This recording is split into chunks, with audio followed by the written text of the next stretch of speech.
Well, hello out there, folks. How are you doing? I'm doing rather well this week. I got a house full of sick people, but that's okay. I'm managing to steer clear of all the illness. But it has been an exciting week, beginning with the aftermath of the attacks in France and Obama snubbing France. We'll talk about that. The administration's response has been a complete joke to this whole thing. And the joke just keeps getting worse and worse. We'll talk about that. And of course, Obama, in his never-ending quest to close Gitmo, has released 5 more Islamic militants from the detention facility. We'll talk about that. And Europe's on a tear. Europe is taking care of business over there, and they are cracking down on jihad. We'll talk about that. John Boehner. Have you heard some tough talk from John Boehner? We've heard this before, haven't we? He's setting us up again, folks. We'll talk about that. All of that right here, right now on this, The Ray Warner Show. I am your host, Ray Warner. Thank you so much for listening in today. If you have any questions for me, any comments, any concerns, if you feel the need to rant or vent, feel free. The email address is theraywarnershow@gmail.com. As I said, I am so excited right now. This has been one busy, exciting week for news. And it all started off, of course, on the heels of the attacks in Paris, France last week. The attack on the Charlie Hebdo newspaper, the attack on the Jewish supermarket over there. We had 12 people killed over in Paris, or over at the paper. We had 4 more people killed over at the Jewish supermarket. And of course, we saw 44 world leaders, many world leaders, probably all of the world leaders that matter anymore. We're all gathered in Paris. We're all marching against Islamic militants. You had Benjamin Netanyahu, Israeli Prime Minister, marching just a few liters away from Mahmoud Abbas, the Palestinian leader. But of course, missing from the event was President of the United States, Barack Hussein Obama.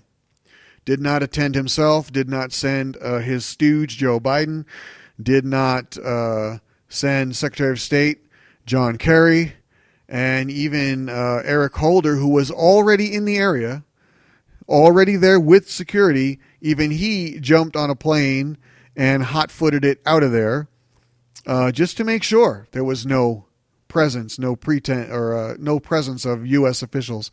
I guess they did send the ambassador to France to France. So, yeah, way to go. But it just keeps getting worse and worse. I look at these events, I'm getting excited. Those of you who know me personally, you know I'm a Bible-believing Christian. You know that I'm not a super biblical scholar. I'm not a theologian, but I know enough to know that in the end times, or at least the end of the world as we know it, the United States it's going to be here. I was going to say gone, but I don't think it'll be gone. I think it'll be here. It just will be of no significance, of no importance. And we see that setting up. We see it setting up right now. We have Barack Obama, who has taken on the responsibility of bringing the United States down to its knees where he wants it. It's all intentional, folks. And we see what the Islamic threat is causing. We're so stupid, we can't even identify the problem over here, but Europe is starting to crack down. And they're taking care of business, as I said in the opening segment. So we see things shifting. We see Europe rising, becoming stronger. We see the United States in decline, becoming weaker. The other nations that are going to be significant, Russia, China. If the number 200 million means anything to you, you know China is going to be significant. You think they're going to put up with this Islamic nonsense over there in China? You watch. How many attacks have occurred over in China? You watch if one happens, and you see what China does. They're going to crack down quick, fast, and in a hurry. But anyway, after Obama's embarrassment, you know what he did, folks? You know that he went to the French embassy in Washington? This is what he did to make up for his absence. He went over to the French embassy and he signed the book and wrote a little note extending America's condolences to France. That's what he did, folks. I mean, is that not embarrassing? I guess he was too busy in the White House watching football while the other world leaders were shaping political events around the globe. So John Kerry has now gone over to France. He zipped right over there, and he brought with him someone. I will play a soundbite of that here in a minute. But again, folks, this is just embarrassing. John Kerry goes over there. I think what he said is he came to give France a hug or something like that. And then he treated the audience to this.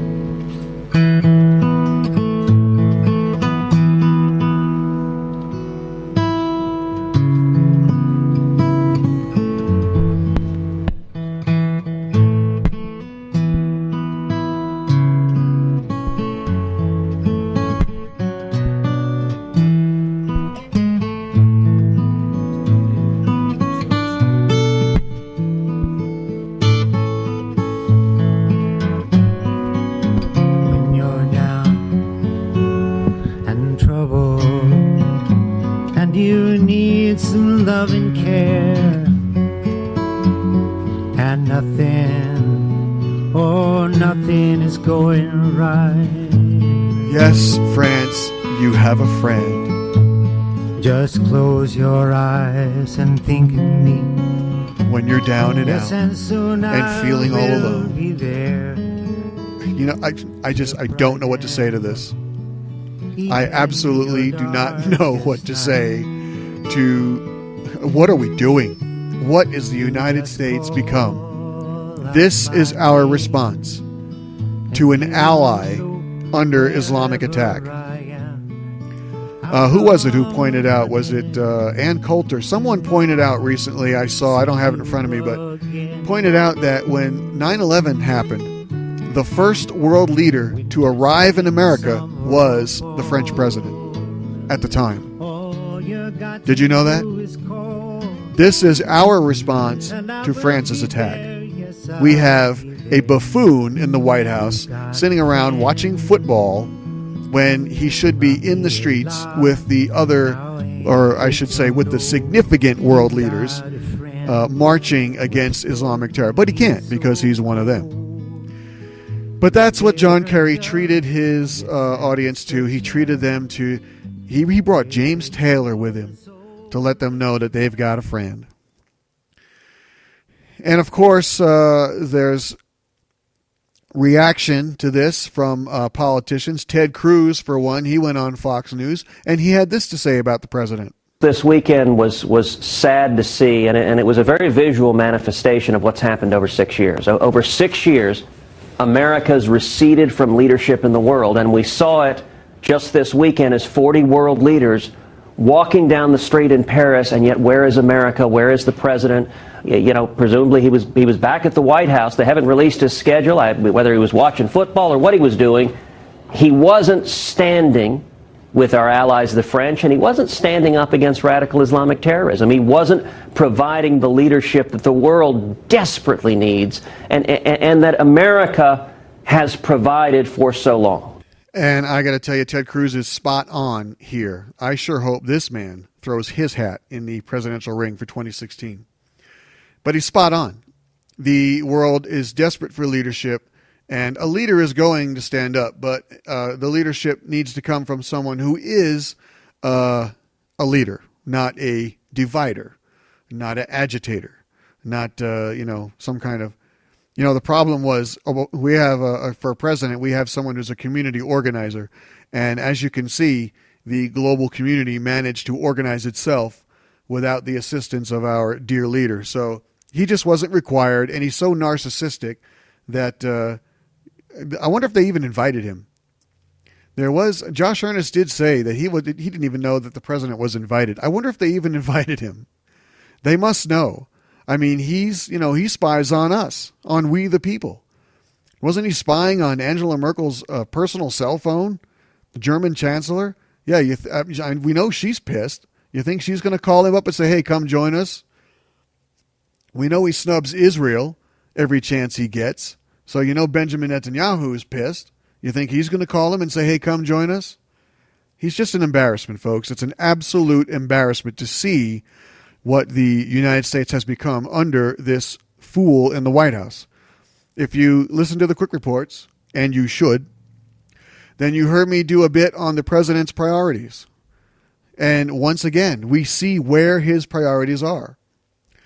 I was talking about this earlier this week with a listener. I seem to recall, at some point this hit me, back in the 2008 campaign, when he was running against John McCain. John McCain, at some point something happened. I don't remember exactly what it was. It may have had something to do with the economy. But I remember John McCain put his campaign on hold for a day or so and flew to Washington, and there was something they were going to do, and it was really important. And I remember a statement came out from Obama's campaign. It more or less added up to, call me if you need me. Do you remember that? I remember that. I remember something happening like that. And we should have known then that that's the kind of president this guy is. He's just absent, just not there, just MIA, just disengaged. He's all about himself. He's all about the campaign. He's all about his agenda, and he's all about his ridiculous leftist lunatic ideology. And he could care less about what's good for America, the people, or the country. Just could care less. We should have known it then. I mean, many of us did know it then. There are people who are 6 years into this guy's presidency finally starting to wake up. And we see where his priorities are. We saw where they were when he was supposed to be going down to, we had the border crisis, and Rick Perry said, you got to come down here and see this. Where was he? We had Barack Obama up in Colorado shooting pool and drinking beer.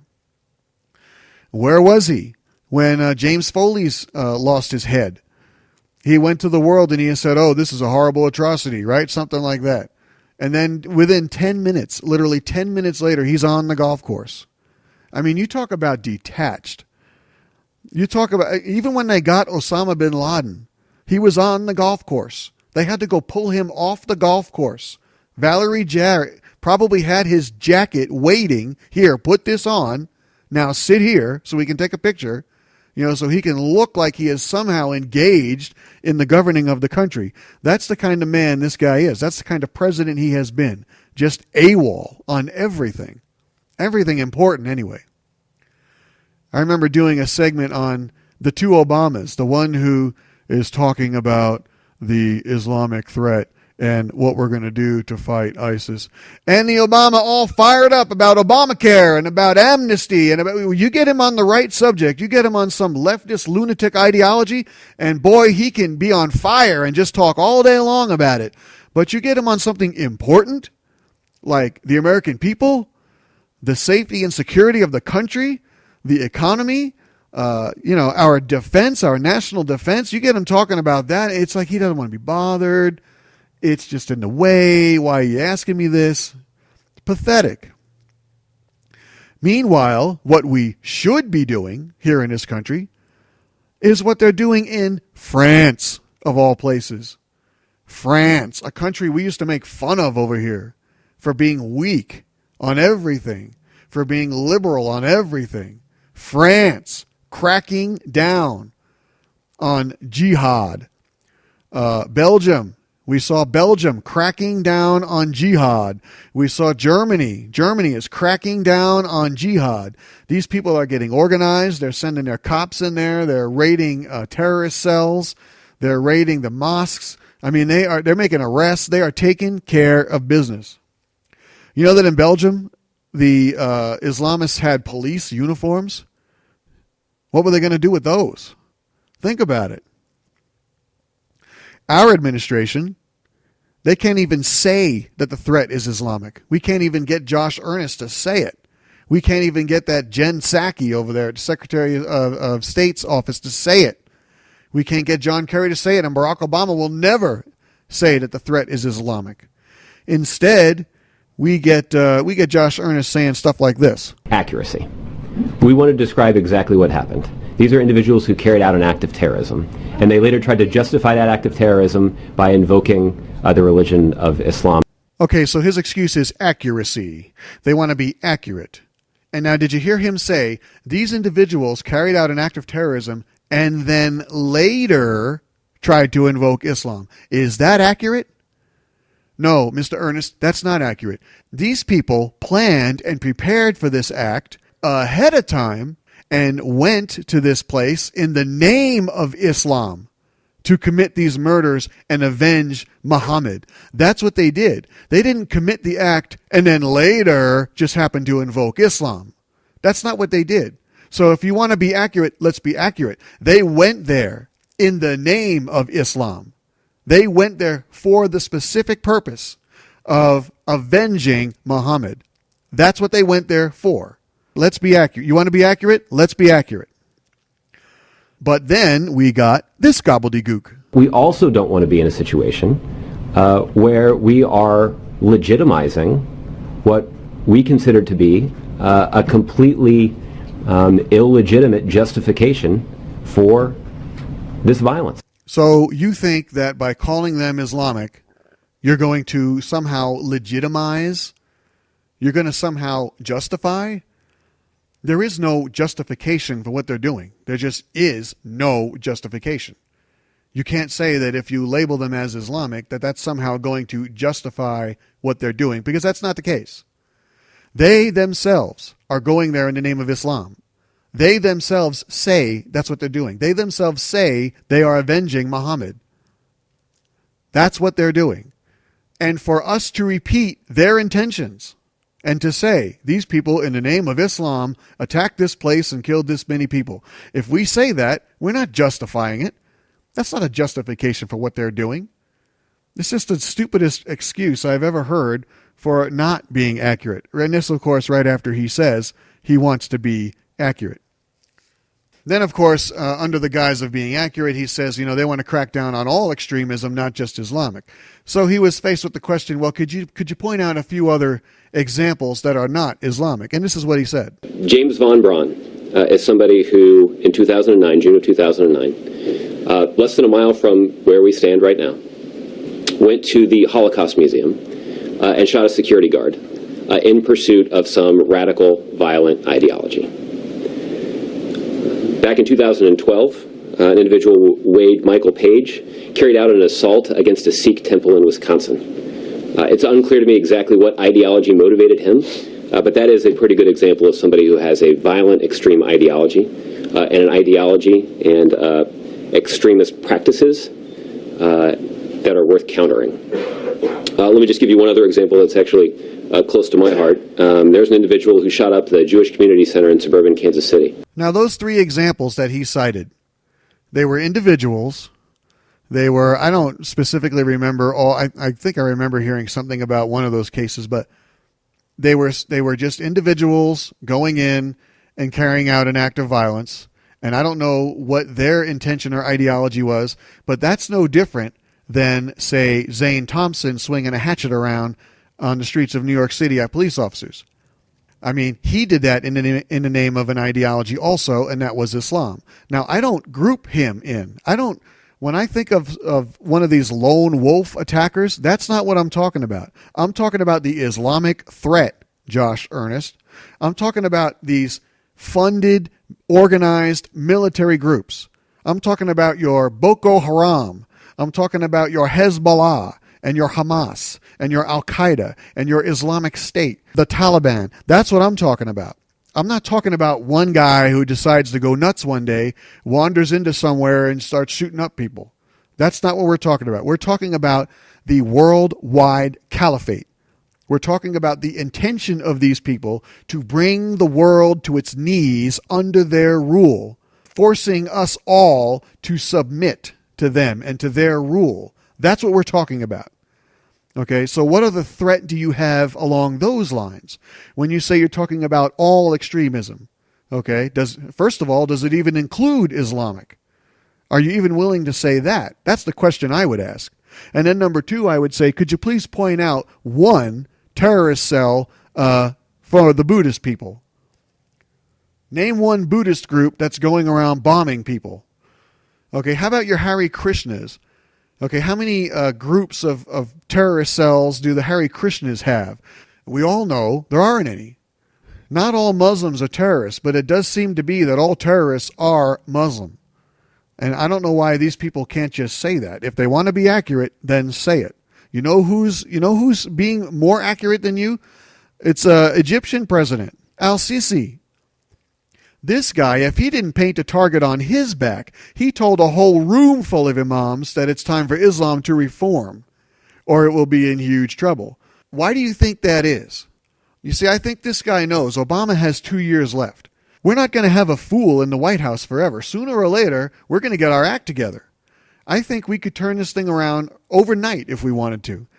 We could turn this thing around overnight if we had the right leadership. We are still in that position. America is not only a superpower, it is the superpower. And we are still in the position today that we could turn it around overnight. Now, of course, Barack Obama's intention is to bring us to the point where we can no longer turn it around, where we are no longer a superpower and there's nothing we can do about it. I'm convinced that that's his intention.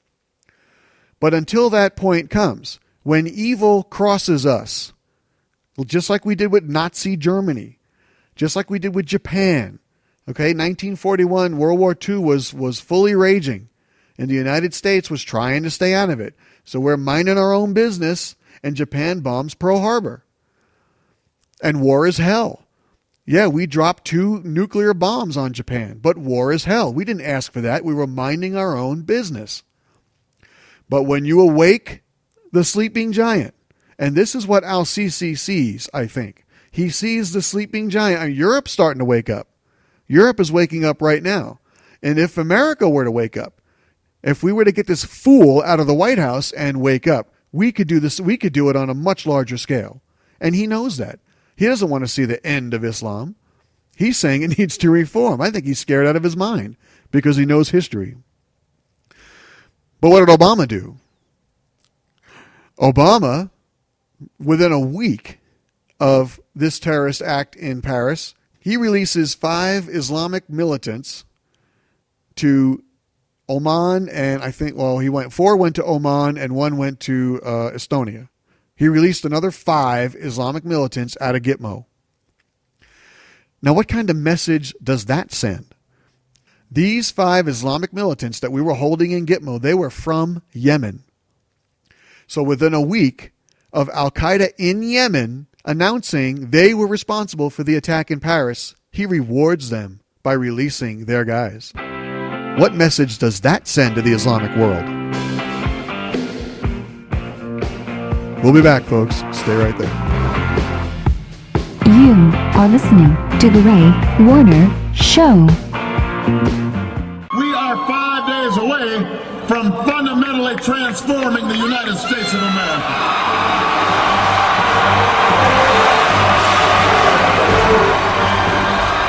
So this is how liberty dies. With thunderous applause. You have reached the Bovine Chicken Chat Line, where you can chat with tons and tons of cows about chicken. All our cows are busy. While you're waiting, why not get to know some of these fuzzy fans of chicken?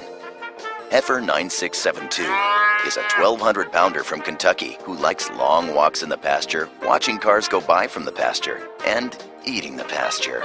She's also an aspiring author, writing a book called The Burgers of Wrath. Bull 5441 is a bull from Chicago with a pierced nose and a nasty temper. But he loves people who eat chicken and the good folks at Chick-fil-A who make the chicken. Bull 5441's pet peeves are cow tipping and the color red, especially when it's meat. All our cows are still busy. Please try calling the Bovine Chicken Chat Line later. The cows thank you for calling and for not eating burgers. This call made possible by Chick-fil-A. Shocking news. 666, the mark of the beast, and the NIV. God said, man said.com. Bible rewires addicts' brains. Geologists floored by water rock. God said, man said.com. Dinosaurs and man contemporaneously. Hours of text and audio. God said, man said.com. Radiometric dating and a 6,000-year-old Earth. Honey and the finger of God. Free love's deadly superbug. God said, man said.com.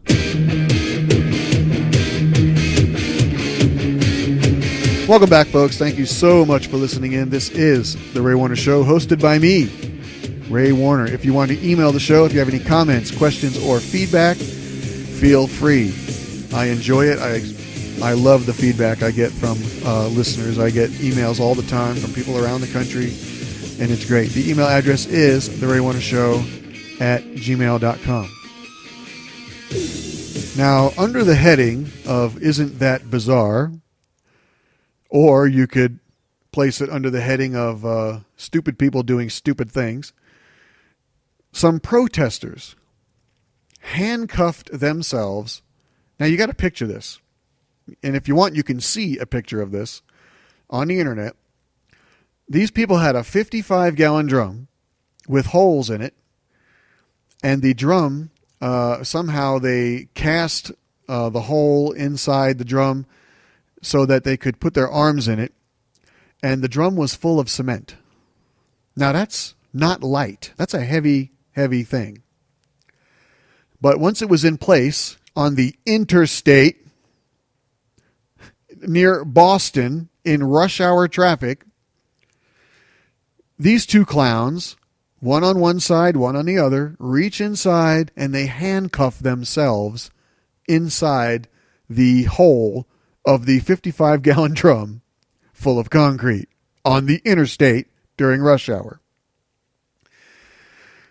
This was all done, of course, for the Black Lives Matter movement that's going on right now. And are we, part of me wants to be offended by this. Don't all lives matter? I mean, that's my perspective. All lives matter. But for someone to walk around and say Black Lives, I would ask, when and where do Black Lives matter? Do they matter in Chicago? Do Black Lives matter in Chicago every weekend when, 10, 12, 15 people are killed by other blacks? Do they matter in Detroit, where crime is running rampant? I'll tell you when Black Lives matter. Black Lives matter if you're Al Sharpton and the cop is white. That's when Black Lives matter. That's the only time they matter to him, anyway. What about Nigeria? Do those Black Lives matter? 12 people were killed in Paris last week. And those 12 people were killed by two guys who were trained in Yemen by Yemen or Al-Qaeda in Yemen. And they got all the press that Boko Haram was supposed to get. You know that Boko Haram murdered like over 2,000 people in Nigeria last week? Did you even know that? Last week they did that. They burned entire villages. And these two clowns that shot up a newspaper got all the press. Do those Black Lives matter down in Nigeria? I just want to know, Al Sharpton. When is he going to fly to Nigeria with his bullhorn and start shouting Black Lives Matter? A mother don't suppose to bury her child. Why don't you go there and say that? So what is the U.S. doing about the Boko Haram situation? We know that a while back, these guys kidnapped something like almost 300 teenage girls from a school. And, of course, we had the hashtag. That was our response. That was our response. That was America's official response, was hashtag bring back our girls. It's a good thing there was no Twitter during the days of our founding fathers, because they would have said, hashtag stop taxing our tea, right? Or how about Abraham Lincoln? Hashtag free the slaves. Is that what they would have done? Or even World War II. Hashtag remember Pearl Harbor. Is that what, You talk about weakness. You talk about decline. You talk about embarrassment. You see what has gone on in France. Embarrassment. You see what's going on with Boko Haram. It's an embarrassment. Time was we would have went in there and took care of business, but not anymore. So I guess those black lives don't matter. So what is the U.S. doing? Josh Earnest was asked. This is going to be pick on Josh Earnest week, I guess. But anyway, this was what he said is the U.S. response to Boko Haram. The United States remains deeply concerned by ongoing reports of violence perpetrated by Boko Haram in the Baga area. We're actively supporting the efforts of Nigeria and its neighbors to confront this group. Our counterterrorism assistance to Nigeria includes information sharing, improving Nigeria's forensics and investigative capacity, and support for communities that are under direct threat from Boko Haram. Our assistance also stresses the importance of protecting civilians and ensuring that human rights are protected and respected in Nigeria. To counter the spread of violent extremist ideology and stem extremist recruitment efforts, the United States also supports programs and initiatives that provide positive alternatives to communities most at risk of radicalization and recruitment, including through vocational training. So there are a whole host of ways in which the United States has been supportive of the Nigerians as they've confronted this. So we support them. We're helping them learn how to investigate. Obviously, they're stupid and don't know how to do that. We support programs that encourage communication, even through vocational training. What else did he say? We support Nigeria and its neighbors, blah, blah, blah, blah, blah, blah, blah. Where's the, we're going to, what did Barack Obama say we were going to do to the Islamic State? We're going to degrade and destroy? Where's the, we're going to degrade and destroy Boko Haram? Where's that? Did he say anything even remotely close to that? No, we're going to support the Nigerians as they seek to go about with education programs and investigating. And what is this? What is this? You talk about embarrassing on the world stage. Embarrassing.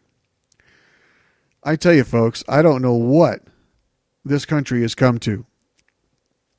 But not only can we not properly identify the enemy, we can't even properly help our friends. We just can't do it. I'll tell you what the problem is. The problem is Nigeria is a Christian nation.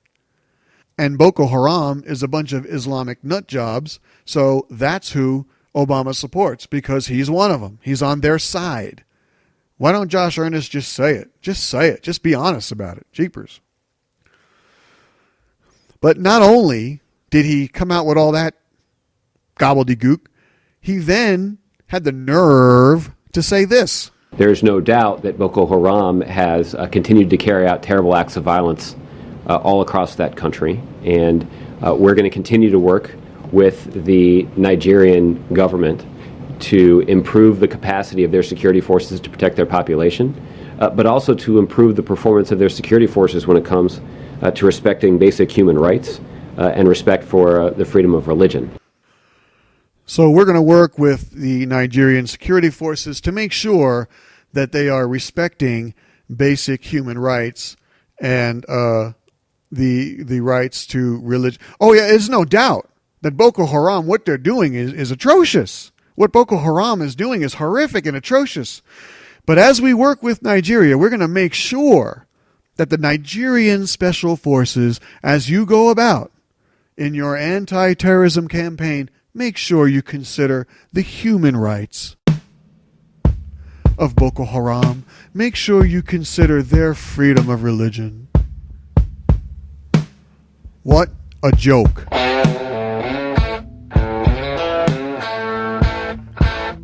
We'll be back, folks. Keep it here.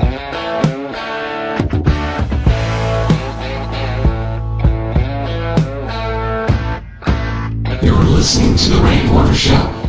Resistance is futile. Yes, let us pray for the salvation of all of those who live in that totalitarian darkness. They are the focus of evil in the modern world. But if history teaches anything, it teaches that simple-minded appeasement or wishful thinking about our adversaries is folly. It means the betrayal of our past, the squandering of our freedom. So I urge you to speak out against those who would place the United States in a position of military and moral inferiority, to ignore the facts of history and the aggressive impulses of an evil empire, and thereby remove yourself from the struggle between right and wrong and good and evil. Any objective observer must hold a positive view of American history, a history that has been the story of hopes fulfilled and dreams made into reality.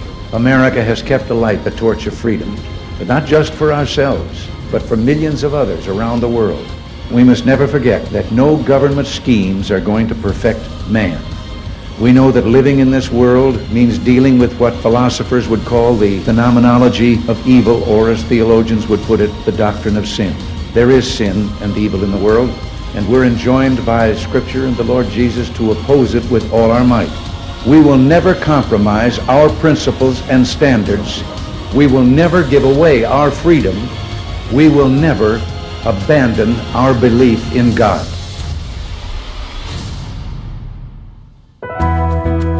John and I just couldn't afford health insurance anymore. We exercise, we eat right, and we live a healthy lifestyle. Yet we were paying over $800 per month for a family of 4. Then a friend told us about MediShare. MediShare isn't insurance. It's a nationwide network of Christians who save money by sharing in each other's medical bills. Our share is almost 40% less than our old insurance premiums. We still see the same doctors and use the same hospitals if something does happen. The best part is that participating in MediShare exempts us from the tax penalties in the new health reform laws. So as long as we're in the program, the government's mandates to buy expensive insurance won't apply. You should call them today. I'm sure glad we did. If you're a Christian, under 65, and a non-smoker, then MediShare could be the right choice for you. Call 1-866-330-8585 or visit meta-share.org. You do have a choice. Are you concerned about your privacy? Identity theft? Corporate eavesdropping? Who's listening in on your confidential calls? Silent Circle's innovative suite of encrypted communication services allows you the privacy you need and the ease of use you deserve.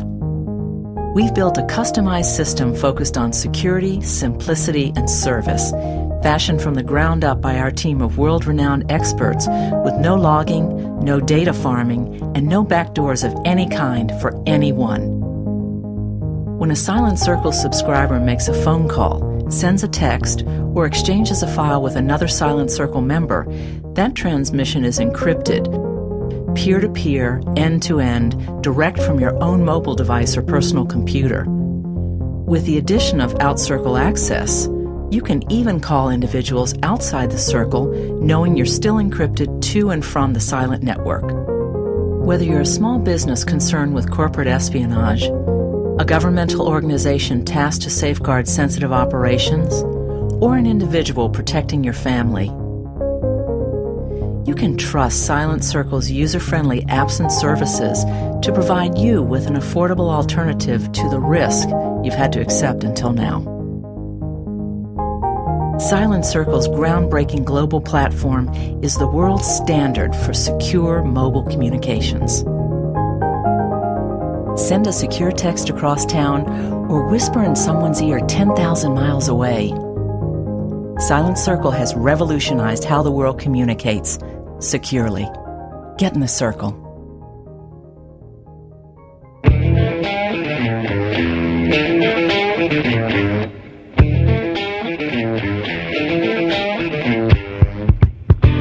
And once again, welcome back. Thank you so much for listening. This is The Ray Warner Show. I am your host, Ray Warner. Don't forget, if you want to email the show, the email address is theraywarnershow@gmail.com. Now, I got a couple of, kind of housekeeping stories here. John Boehner. I see John, every time I see John Boehner on the TV, it's like I get this little smile. I start shaking my head back and forth. It's like, what is this guy doing? John Boehner, here he goes again. Ranting about President Obama, ranting about executive overreach, ranting about his illegal executive action on amnesty. John Boehner, they debated a spending bill, that they passed during the week. And the bill, of course, is the goal of the bill was to fund Homeland Security while blocking the president's executive amnesty, which they pulled off. They managed to pull it off. And they voted on amendments to the bill, and they stuffed in a bunch of amendments, things like defunding the DACA program. That was Marsha Blackburn's amendment. Things like saying if there's illegal aliens that are criminals, they have to go if they've committed certain crimes. It's just, things like that. They want to defund all of the illegal action by the president to try to invoke amnesty, to try to force amnesty on us. And they did. They did do it. And this was the speech John Boehner gave to close out debate in the House. Today I rise, and the House rises, to support and defend our Constitution. We do not take this action lightly, but simply there is no alternative. This is not a dispute between the parties or even between the branches of our government. This executive overreach is an affront to the rule of law and to the Constitution itself. I appreciate all the efforts of those working to fix our broken immigration system, especially since I'm one of them. What we're dealing with is a president who has ignored the people, has ignored the Constitution, and even his own past statements. In fact, on at least 22 occasions, he said he did not have the authority to do what he has done. Before he became president, on March 31st, 2008, the president said, and I quote, "I take the Constitution very seriously. The biggest problems that we're facing right now have to do with the president trying to not go through Congress at all. And that's what I intend to reverse when I'm president." So you heard that quote. That quote was from before he was president, when he was running for president. He's actually talking about George W. Bush. Barack Obama was talking about how George W. Bush was trying to grab all the power into the executive branch and go around Congress. That was Barack Obama talking about George W. Bush. He's saying he was going to fix that as president. He's going to reverse that as president. We see what has happened since he became president. But you heard John Boehner. It's time to stand up for the Constitution. The House stands up. We're taking votes today because, the Constitution needs to be defended. Whatever he said, he's just setting us up, folks, setting us up for the fall, as usual, talking all tough. And then, he quoted President Obama back in 2008. Now, I'm going to skip a big part of his speech here because for the next, 5-6 minutes, he goes on quoting the president. You heard Boehner say that the president said 22 times he doesn't have the authority. And I've played many of those sound bites for you. Barack Obama saying, well, I can't just wave a magic wand and, I don't just have the authority to make it happen. And people say to me all the time, why don't you just do it? And I can't do it. I'm president of the United States, not emperor of the United States. I don't have all the authority. And yeah, this is John Boehner for 5 minutes went through every single quote. He gave the date and he read the quote.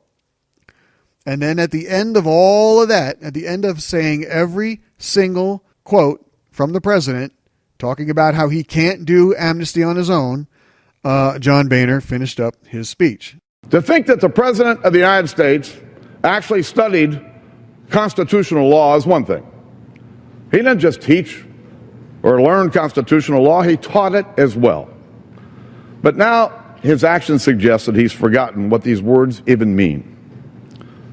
Enough is enough. By their votes last November, the people made clear that they wanted more accountability from this president. And by our votes here today, we will heed their will, and we will keep our oath to protect and defend the Constitution of the United States of America. So you heard John Boehner. Yeah, the president's supposed to be some kind of constitutional scholar, but he seems to have forgotten all that. And enough is enough. We are not going to have this anymore. The people gave us the mandate to stop this president. And by golly, we're going to do it. We are voting today to protect the Constitution of the United States of America. Tough words, dude. Tough talk from John Boehner. Now let's all ask ourselves, why? Why is John Boehner talking so tough? And I have a theory, folks. You want to hear it? Okay, here it is. My theory is this. John Boehner knows that this bill is going to die. He knows this bill is going to go nowhere. The House passed it, and so it goes on to the Senate. The Senate is now in Republicans' hands, but first of all, I don't even think it'll pass the Senate. But even if it does, even if it passes the Senate and it goes to the president, he's going to veto it. The president has already said he is going to veto any bill that lands on his desk that takes away all of the executive action he's done. So John Boehner knows this bill is going nowhere. It's not going to pass. Yeah, it passed the House, but it's not going to pass the Senate. And even if it does, the president's going to veto it, so it don't matter. So then, see, this is what I say. He's setting us up. He's setting up all his little dominoes, getting them all set up, talking all tough. We're protecting the people, doing the people's will, doing the people's work. We're voting today to defend the Constitution. But then, once the bill is dead, which is going to happen, he knows it, then he's going to turn around and say, well, we tried, we did our job, oh well.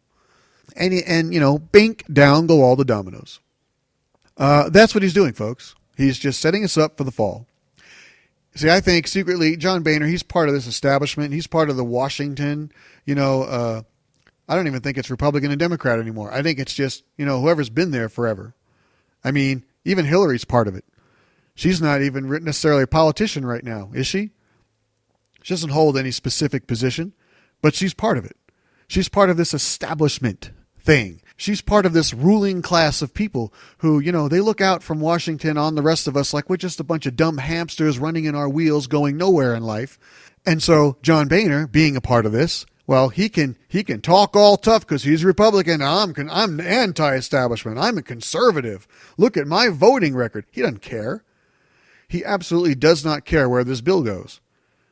And I think, looking at this, he's getting his ducks in a row so that once the bill crashes and burns, he can say, hey, look, you heard what I said. You heard my position. You know my voting record. I'm conservative. Sure you are. And I have another story here under the heading of Isn't That Bizarre? Do you know what the ALICE program is? The ALICE program, ALICE stands for Alert, Lockdown, Inform, Counter, Evacuate. Okay, and the idea behind ALICE, the ALICE program, is to arm students in schools. Now, when I say to arm students in schools, what do you think of? Okay, but you're probably not thinking of what ALICE is thinking.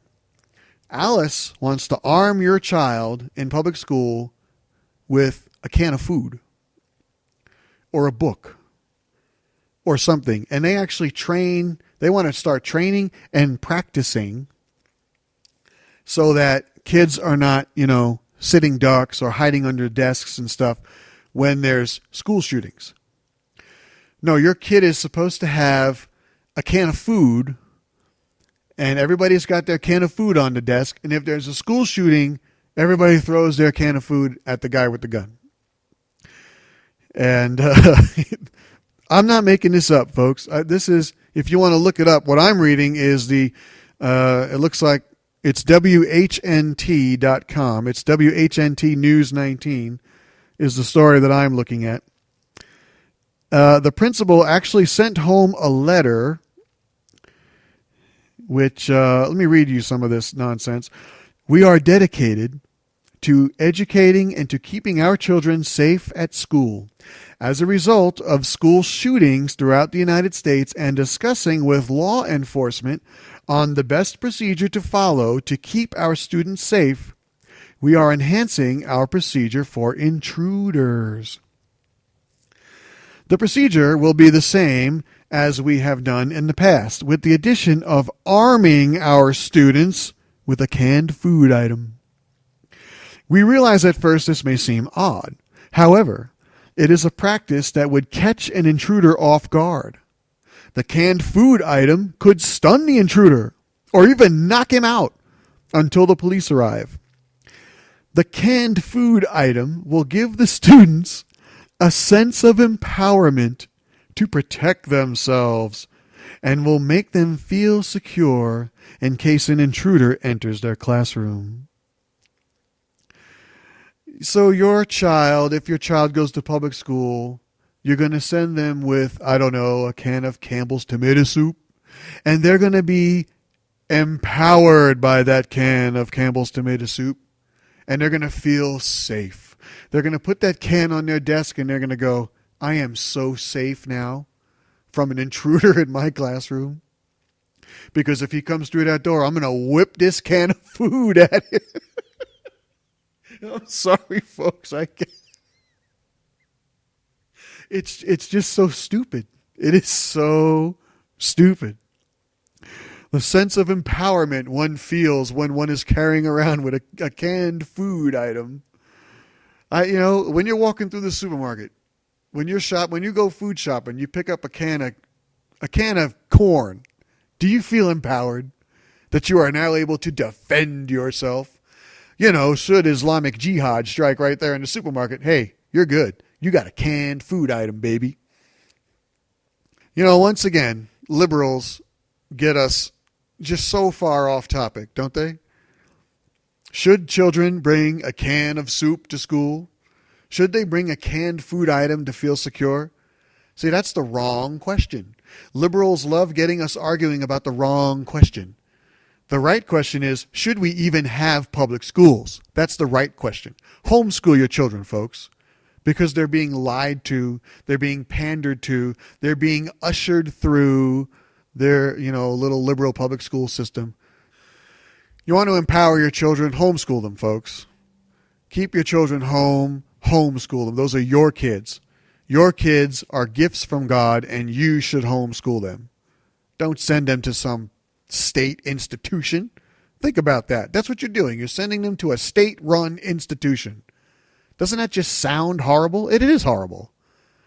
It's horrible when someone can look at you and say, here's a canned food item. I want you to feel empowered and secure. And that's going to do it, folks, for this week. Thank you again so much for listening in to this, The Ray Warner Show. I am Ray Warner, your host. Don't forget, if you want to email me, if you have any comments, any questions, any problems with something I've said, if you think the canned food item is a good idea, well, hey, email me. You can do that at theraywarnershow@gmail.com. And just so you know, there are any number of ways you can listen to the show. I don't know how you listen, but if you want, you can catch the Ray Warner Show and the Ray Warner Quick Reports on the website, theraywarnershow.com. You can subscribe there, and you'll get a link in your email. That way you don't miss any content, and you can subscribe to the Ray Warner Show YouTube channel. Every show is posted on YouTube. Every show is posted on the Facebook. Every show is posted on the Twitter. You can also go to iTunes. We're on iTunes, and you can subscribe there if you want. You can download the show at theraywarnershow.com or from iTunes. That way you have it on the go. However you listen, folks, I am so thankful that you do. And we'll see you next week. So long.